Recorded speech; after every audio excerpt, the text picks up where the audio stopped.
I had a niece that was born 19 years ago with that was missing her 26th chromosome.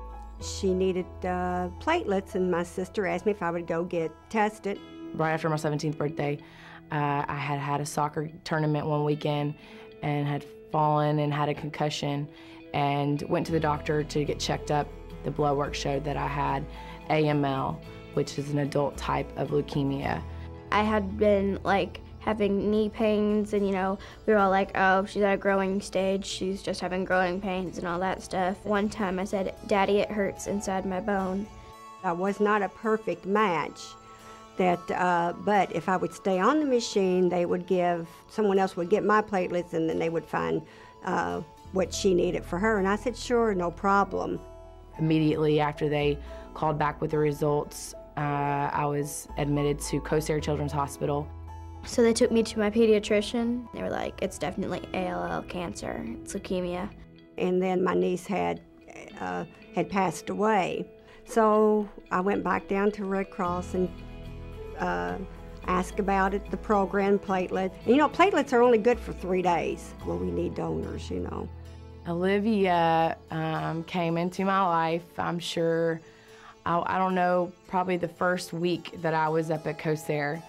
She was my little ray of hope.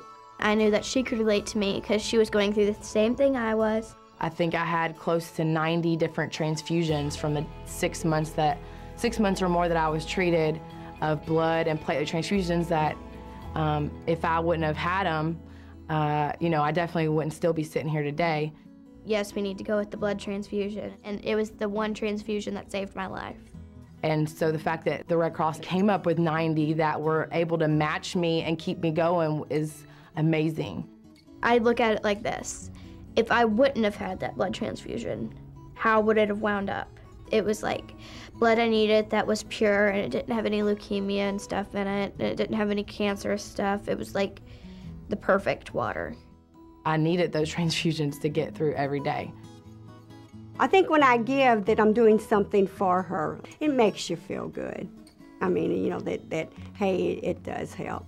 I don't think people know how much they really truly affect people. We've both overcome the disease, and we've both received the help from Red Cross that we needed at the times, the time in our life that it was very much needed. If I ever saw a person and that was the person that donated the blood, I'd be like, thank you, you gave me life. You don't know where you're gonna go. You don't know what's happening. You wanna talk to people, but no one can give you any information. You don't know what to expect. A lot of fear and worries because you don't know how to start all over again. I think it's nice that the Red Cross is there because it kind of forces people to start thinking about, okay, what are you gonna do? Where do you have a place to stay tonight, and how are you gonna, what kind of money do you need? How much stuff was damaged? Our parents were separated from us, which made it difficult because we had no communication with them because cell phones were not working. My main focus was to try to comfort my sister as much as I can, to reassure her. I knew at that time that I had to be both mom and dad, but deep down in my heart, I just had this gut feeling that things were not going to be okay, things were not going to be the same. I've heard several people talk about photographs of their weddings, children's graduations, baby pictures, things like that. Usually it was something that was irreplaceable, something that had personal significance. You lose a big chunk of your life, your memory, and it's sad because you can't go back in time to pack any of those items. I mean, it's the last thing that you think about when you're trying to save your life. One of the things when we talked about making a disaster kit, yeah, you need food and water and clothing, but you might want to put some of your photographs in there too, in a plastic bag where they'll be safe from water damage and things like that, because you'll be really glad you had those, even if you only have a few. Trying to reassemble your life, you just do it one day at a time, 1 second, every day. And you learn how to appreciate everything that's around you, whether it's just feeling one single raindrop fall on your face, seeing the sun every morning, seeing new, spring flowers blooming, one, orange leaf.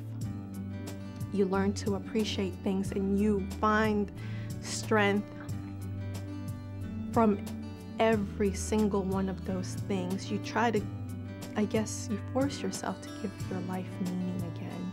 Just do it now, After a talk, we always say, even if you don't have every single thing in place, you do have a lot of the things you need. Get a bag or box, something portable, and put things in there. There are lots of things you can do that are free. Sitting down with your family and having a conversation about how are we going to get out of the house if there's a fire, and where are we going to meet if there's an emergency? How are we actually going to get back together to know that everybody's okay? It's not difficult to get prepared. It's just a matter of making that initiative. The Red Cross has just been this big, giant helping hand that would just kind of go up and scoop you up, and they'll try to lead you to the right places. They nudge you to tell you, hey, we're here for you. This is how you can start. This is what we can do for you. And to this day, I feel comfortable enough to pick up the phone and call them.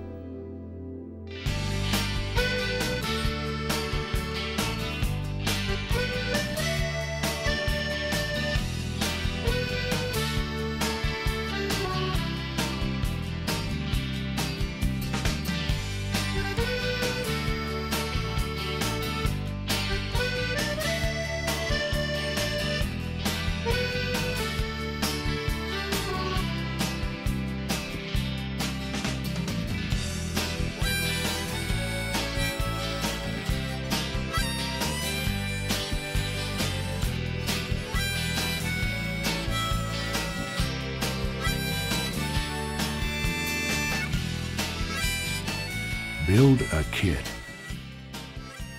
Make a plan. Volunteer. Give blood. Today. Red Cross disaster services are free of charge and funded by private contributions.